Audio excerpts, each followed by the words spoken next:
बिस्मिल्लाहिर्रहमानिर्रहीम। अस्सलाम वालेकुम दोस्तों। अशरफ आसमी एडवोकेट आपकी खिदमत में हाज़िर है। दोस्तों, आज हम ज़ाब्ता दीवानी 1908 के ऑर्डर 1 और रूल 10 की बात करेंगे।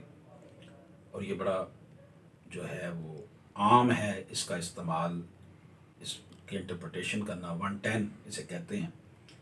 इसमें जो केस डिस्कस किया गया है वो जायदाद की तकसीम में फरीक को शामिल करने के हवाले से इस केस लॉ में बात की गई है, जिसमें ऑर्डर 1 रूल 10 को जो था इस्तेमाल किया गया था।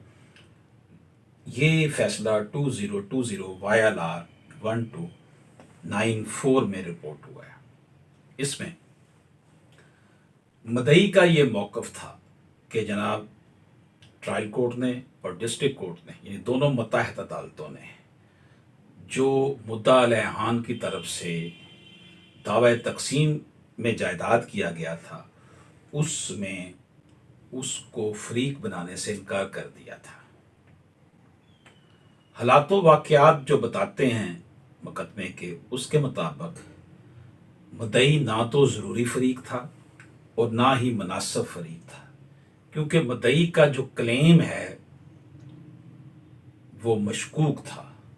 जायदाद के शरीक मालकान जो ज़रूरी और मुनासिब फरीक थे उन्हें पहले ही दावा में शामिल किया जा चुका था और मुद्दई जायदाद में कोई हक़ मलकियत नहीं रखता था।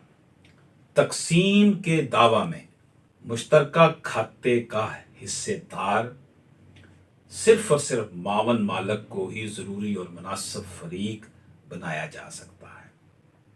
मुद्दई इस बात को साबित करने में नाकाम रहा कि मुतवफ़ी ने बतौर तोहफ़ा मुआहदा के ज़रिए कोई जो है मुद्दई को जायदाद वगैरह दी थी। इसका ये स्टांस था कि उसे एज ए गिफ्ट जो है ना वो मुतवफ़ी ने कोई दी थी पीस ऑफ लैंड, लेकिन उसके पास कोई डॉक्यूमेंट था, उसे वो प्रूव ही नहीं कर सका। इसलिए मुद्दई बतौर मालिक जायदाद में हिस्सा क्लेम नहीं कर सकता था। तकसीम के दावा में मुद्दई ना तो ज़रूरी फरीक था और ना ही मुनासिब फरीक था। अदालत आलिया ने एपीलेट कोर्ट के हुक्म में मुदाखलत से इनकार कर दिया, यानी डिस्ट्रिक्ट कोर्ट ने जो फैसला दिया था, और मुद्दई की दरख्वास्त ऑर्डर 1 रूल 10 ज़ाब्ता दीवानी के तहत मुस्तरद कर दी गई थी। आइनी पिटीशन मुस्तरद कर दी गई और जो डिस्ट्रिक्ट कोर्ट का फैसला था वो ही जो है वो अपहेल्ड रखा गया।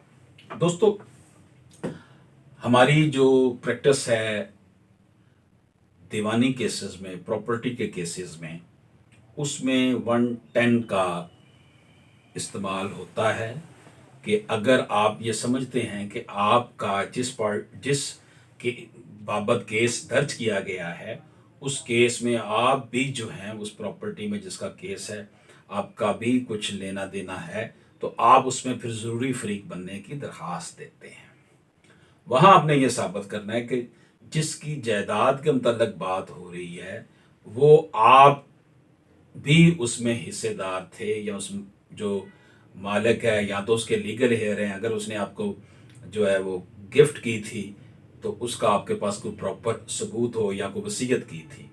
तो ये जो ज़ेरे गौर केस है हमारे सामने, जो हमने देखा कि 2020 YLR और 1294 में, उसमें हमने देखा कि जनाब वो जो पिटीशन लेकर हाई कोर्ट शख्स आया था कि जी मुझे फरीक नहीं बनाया गया, ना डिस्ट्रिक्ट कोर्ट में ना जो ट्रायल कोर्ट थे, उसकी ये आइनी दरख्वास्त मुस्तरद कर दी गई थी।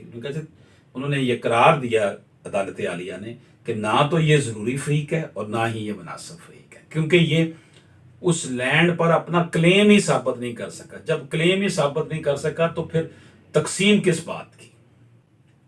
दोस्तों, आपसे गुजारिश है कि अगर आपने अभी तक हमारा यूट्यूब चैनल सब्सक्राइब नहीं किया तो उसे सब्सक्राइब फरमा लें, बेल आइकन को क्लिक कर लें, और अगर आपके ज़हन में कोई भी क्वेश्चन हो तो आपको स्क्रीन पर मेरा व्हाट्सएप नंबर नज़र आ रहा होगा। इस واٹس ایپ نمبر پر آپ وائس میسج کے ذریعے مجھ سے رابطہ کر سکتے ہیں۔ اللہ پاک ہم سب کا حامی ناصر ہو۔ اللہ حافظ۔